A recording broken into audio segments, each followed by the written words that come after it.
Bom, ontem durante o Central, a situação do Toffoli à frente da relatoria do Master já parecia insustentável, mas o ministro se negava a deixar o posto. Não resistiu até o final do dia, né? À noite o STF retirou o Toffoli da relatoria do caso como se fosse a pedido, mas sem admitir a suspeição do ministro. Era uma saída óbvia, mas parece que veio tarde e arranhou a imagem do tribunal. Além disso, o caso escancarou uma desconfiança entre a Polícia Federal e a PGR e o Supremo no inquérito do Master. Qual é o saldo aí dessa maçaroca para a gente, para o STF, hein, Magno e Flávia? Olá. Olá. Eu vou deixar assim você começar a explicar pra gente como é que é esse... eu não precisava sair não, mas eu vou sair, vai, já que tá todo mundo sugerindo, pedindo. Tá, eu sou legal, vou sair, tá bom, eu vai. Tava mesmo tão cansada, né? É isso, eu tava exausto. Eu estou certo, eu não fiz nada de errado, todas as provas são válidas, tudo que eu fiz até agora foi válido, eu tenho o apoio de todos os meus pares, mas é melhor a gente redistribuir o caso. Flávia, Luísa, o pessoal que acompanha aqui a gente no meio e o pessoal que acompanha os grandes jornais brasileiros já sabia há algumas semanas que a situação do Toffoli à frente desse caso, como relator, era insustentável. Os grandes jornais brasileiros já pediam em editorial a troca de relatoria por considerarem, há umas 3 notícias atrás, há umas 3 descobertas da imprensa atrás, que a situação do Toffoli já estava insustentável. Diante de algumas escolhas nos últimos meses, as notícias iam aparecendo e o Toffoli ia fazendo algumas escolhas. Todas as questões que apareceram para ele tinha a possibilidade de se distanciar do caso, seja admitindo as relações que ele futuramente admitiu, ou dobrar a aposta. O Toffoli sempre dobrava a aposta, sabendo que o que ele sabia, provavelmente por acreditar que a investigação em algum momento iria parar, ou que ela em algum momento poderia ser controlada. Porque, vejamos, lá atrás, quando a imprensa começou a descobrir, por exemplo, o caso do Tayaya, Dias Toffoli já sabia que havia um investidor que comprou a parte da sua família no Tayaya. Já sabia que a empresa estava registrada no domicílio do seu irmão. Já sabia que a sua empresa tinha um capital social de R$150. Já sabia várias coisas que nós só fomos sabendo ao longo do caso. E que Toffoli admitiu apenas ontem porque foi descoberto. Né? Porque se a descoberta da Polícia Federal não tivesse nenhum peso sobre a admissão que Toffoli fez ontem durante o dia, ele já teria admitido isso muito antes. Então, eu só consigo acreditar que na questão do Master e da incompatibilidade de Toffoli com essa relatoria, as coisas avançaram do jeito que avançaram com a permanência de Toffoli até ontem nessa relatoria, porque, de alguma forma, talvez erroneamente, ele acreditou que a investigação não ia tão longe quanto foi. E talvez a pá de cal tenha sido, de fato, a informação vinda do inquérito da Polícia Federal de que havia discussões no celular de Vorcaro sobre pagamentos para Dias Toffoli. Talvez esse tenha sido o ponto final. Mas sigo estranhando. Dias Toffoli sabia que havia pagamentos. Ele teve a chance de sair muito antes. Ele teve a chance de se declarar, se não declarar impedido ou se declarar suspeito, mais ou menos declarar o que declarou ontem muito antes. Mas escolheu esperar, imagino eu, de novo, talvez erroneamente, acreditando que a investigação não ia tão longe quanto foi. Ou que ele conseguiria parar a investigação. De alguma forma, né? Ou a polícia abriria mão, ou ele conseguiria parar a investigação. Porque são coisas... Primeiro que eu acho que tem...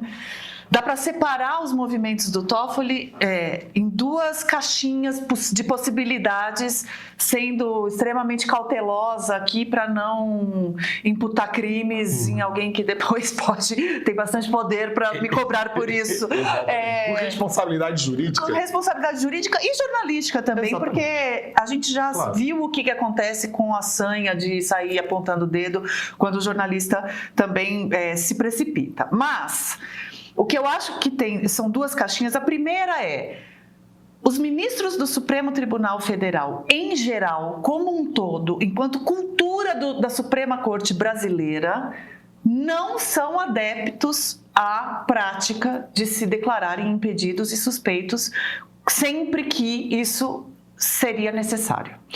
É uma cultura, uma prática, é um jeito que a Suprema Corte funciona e que é altamente problemático.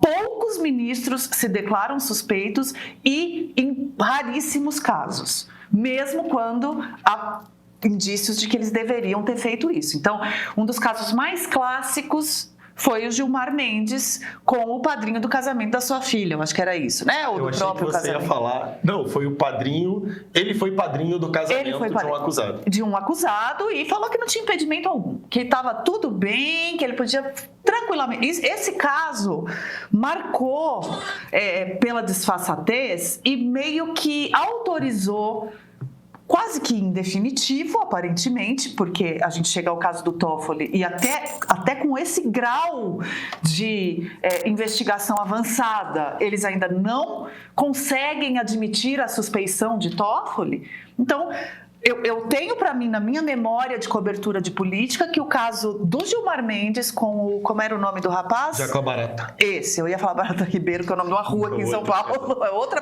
no personagem. Rio de Janeiro também. Jacó Barata, exatamente, que era um caso de ônibus, etc. Um rei dos transportes do Rio.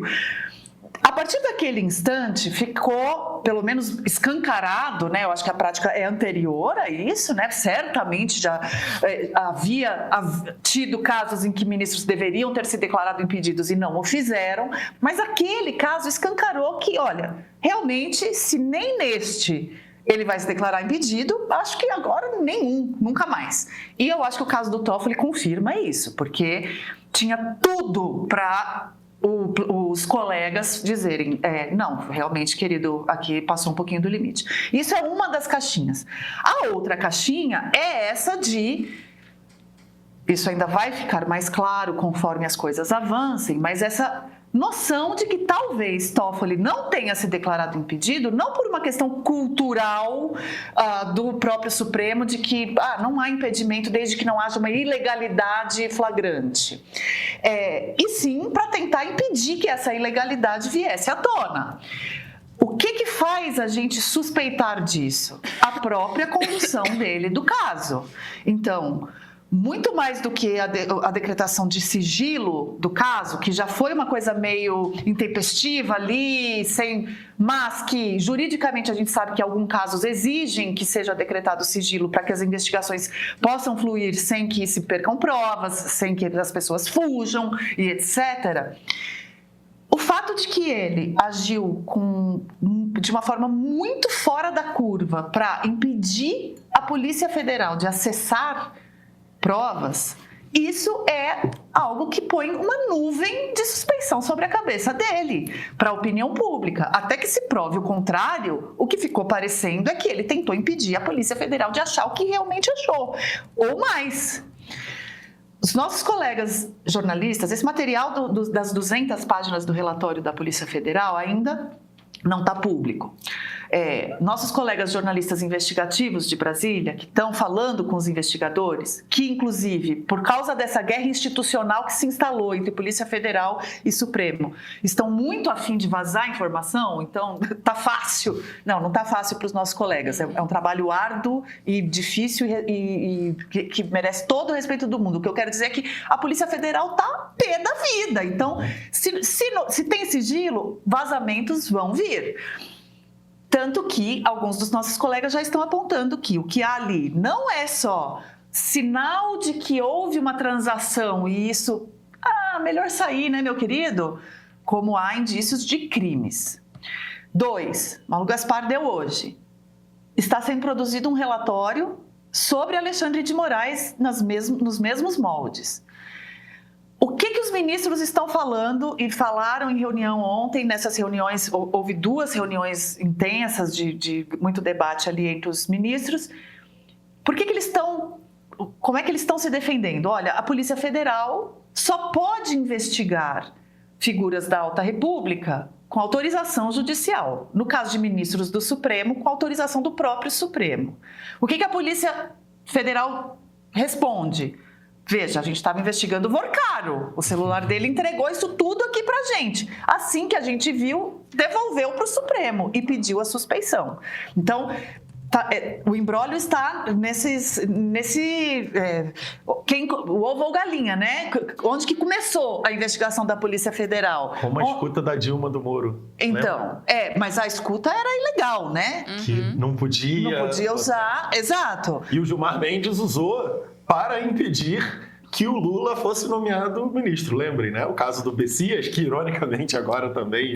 Personagem, olha como o mundo político brasileiro dá voltas. Hoje, Gilmar Mendes é contra esse tipo de atitude. Gilmar Mendes não se lembra que impediu uma presidente de nomear um ministro.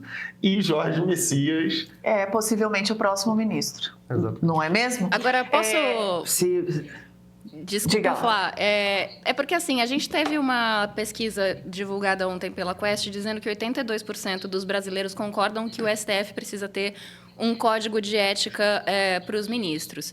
Aí, enquanto vocês estavam conversando sobre a Polícia Federal, eu pensei que o STF agora está numa posição em relação à Polícia Federal parecida com a que o Congresso tem, que a gente lembra na época que começou a ser discutida a PEC da segurança ou o projeto antifacção, que teve um debate muito amplo ali em relação ao que ia acontecer com a Polícia Federal. Havia uma intenção por parte de alguns parlamentares de enfraquecer o trabalho da Polícia Federal. E agora a gente vê essa rixa entre a Polícia Federal e o STF também.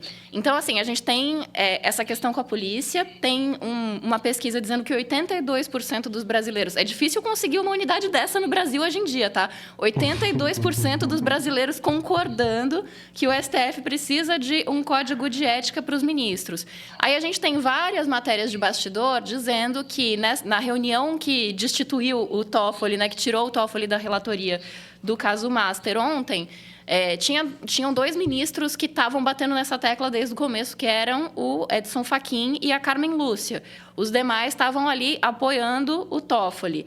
E, no final das contas, mesmo com o Toffoli saindo da relatoria do caso Master, ele não foi declarado suspeito. Então, eu queria ouvir de vocês como é que fica a imagem do STF depois disso. Assim, porque o que o STF disse foi: o Toffoli não fez nada de errado, a gente não está vendo nenhum problema aqui, mas como ele pediu para sair porque ele estava meio cansado e tal, a gente está trocando o relator. Como é que fica isso agora? Posso só fazer uma correção de mim mesma antes de te passar a palavra? Eu falei que a PF pediu a suspeição. A PF não pediu a suspeição, porque não tem legitimidade para isso. A PF encaminhou o relatório para o STF e o Edson Fachin, então, transformou o relatório numa ação de suspeição para o plenário avaliar. Isso. E acabou decidindo-se que, antes disso, o Toffoli sairia. É que a primeira notícia que veio falava de pedido de suspeição. Exatamente. E aí a defesa do Toffoli, o campo pró-Toffoli, que existe por aí, disse: olha, não é verdade, porque a polícia não pode nem pedir suspeição. A verdade era muito pior para o Toffoli, né? É que a polícia não pediu suspeição. A polícia estava indicando que havia indício de crime. Isso. Que é muito pior do que dizer que ele era suspeito. Bom, o Toffoli era suspeito há algumas semanas. Agora ele não é mais suspeito, não. Agora há indícios de que crimes foram cometidos. Ou seja, a situação tem uma boa e uma má notícia. A boa notícia é que a polícia não tem legitimidade para pedir essa suspeição. A má notícia é que ela não está pedindo essa suspeição. Ela está dizendo que há indícios que você está envolvido em prática criminosa. Respondendo à pergunta da Luísa, eu não acho que o Supremo Tribunal Federal já tenha vivido um momento parecido com esse. desde a redemocratização, nós já tivemos o Supremo Tribunal Federal sendo questionado algumas vezes. A gente sempre faz aquele corte do mensalão e, de fato, o mensalão coloca o Supremo Tribunal Federal no centro do debate político brasileiro. Nos últimos 6 anos que o Supremo Tribunal Federal começa a ter rusgas com Jair Bolsonaro e aí vira um ponto focal bastante importante da atividade política, principalmente dos bolsonaristas.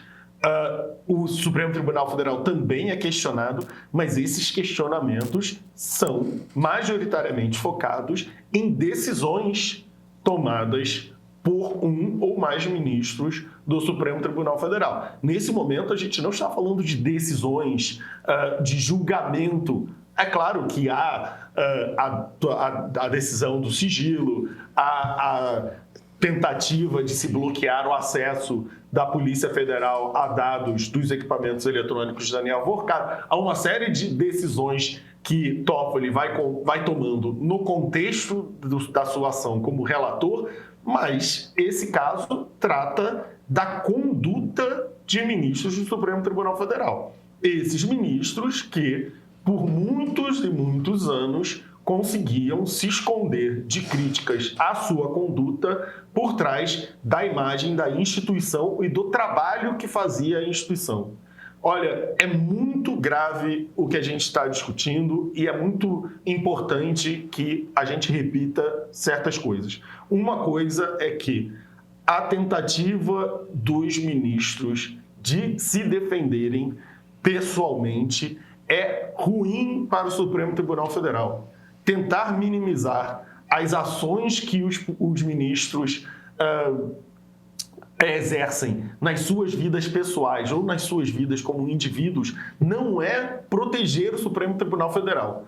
É colocar o Supremo Tribunal Federal na linha de tiro, a linha do desgaste que ocasionalmente podem se cair sobre esses ministros. E a gente precisa repetir isso porque no início desse caso, quando se mostrou que havia um contrato de consultoria de um escritório de advocacia da esposa de um dos ministros do Supremo Tribunal Federal, muita gente confundia isso como um ataque ao Supremo. Então, minimizou-se isso, atacaram jornalistas, né? A jornalista Malu Gaspar foi bastante atacada. Depois, apareceram as questões do Toffoli e, de novo, um monte de gente foi defender o Toffoli porque achava que isso era um ataque ao Supremo. Agora, eu acho que a gente já pode concordar que está provado que isso tudo causou o desgaste do Supremo. A imagem do Supremo Tribunal Federal, instituição importantíssima para a democracia brasileira, está manchada de uma forma que não tinha sido manchada até hoje, com todos os ataques de esquerda e direita que o Supremo sofreu durante sua história. E não acho que o Toffoli sendo afastado, curiosamente sendo afastado por meio de uma nota que ele também assina da relatoria do caso do Banco Master, vai mudar isso. Assinei o MEIO. Trabalho com comunicação política e o MEIO tem sido simplesmente perfeito na minha vida. Ajuda muito no dia a dia. Não me arrependo nem um pouco de ter assinado. Parabéns a todos pela pesquisa MEIO Ideia e pela excelente matéria da edição de sábado. Esses comentários dizem bastante sobre quem escolhe o MEIO. Gente que não quer só acompanhar a política e sim entender o que está acontecendo de verdade. E em ano de eleição, olha, isso faz toda a diferença. O MEIO Premium é para quem quer sair da reação automática e ganhar leitura de cenário. Para quem quer informação bem explicada, sem gritaria, sem culto e sem ficar preso à própria bolha. Um dos pilares disso é a pesquisa MEIO Ideia. Ela é mensal e ajuda a ter o pulso, sabe, da eleição, entendendo como o eleitor pensa, o que pesa nas escolhas e como o jogo político vai se rearranjando ao longo do tempo. Como assinante premium, você recebe essa pesquisa em primeira mão, em PDF, no segundo em que o Tribunal Superior Eleitoral libera os dados. É informação para circular, para chegar nos grupos e qualificar as conversas. Mas o Premium vai muito além da pesquisa. Quem assina acompanha uma cobertura completa das eleições de 2026, bastidores direto de Brasília, o MEIO Política edição de sábado, nossas newsletters especiais com análises e reportagens exclusivas, além de acesso ao streaming do MEIO com séries e documentários originais para entender o Brasil além da notícia do dia a dia. No fim das contas é isso. Por R$15 por mês você atravessa o ano eleitoral mais preparado, com repertório e com capacidade de levar informação de qualidade para as conversas que importam. Se você quer entender a política sem ruído, o meio premium é para você. Assina.